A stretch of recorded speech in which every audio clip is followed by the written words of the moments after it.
Se hun suitcase is hagum, wel hen ta rohir. Ní mór haun.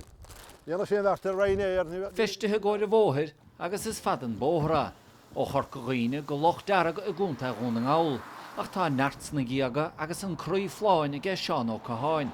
An aim sé agus na ardáin an countionis a so go tráilí sin count sa cínas meas bheith an trosad fadin amach. Mar an tumach taris mám cundruch count na mám is hier dinéirin. Nes, tás cún chéirichéad sa 8 km bóthir idir loch leamh nóir a broiste fiún rá agus loch dearag a gúnta chun an áil. Ach mar sin héin tá seán dóchasach gnéireoid leis count scríbe bhainteach waistigh de chuig lá. Ní hen jóca cheáil. Is meas sé fáil. Tá roiíochtsa tumnathaige ag fúr Peggy Mistéal a caileach go hoban níos luhem líana a chomeile sin tá sé díarag airgad a bhailiú don garthanacht Cystic Fibrosis Ireland.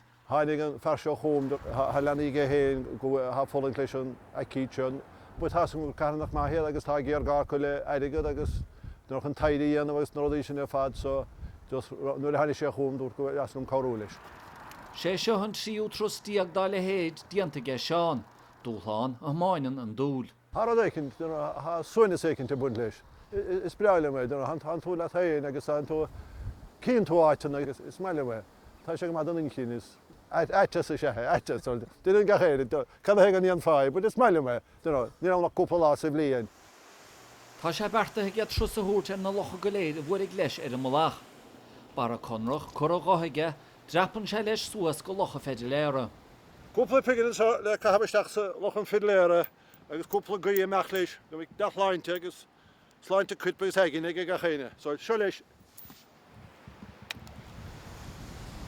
Níl bhaigin is ach cóirgeas gaithe lena rám.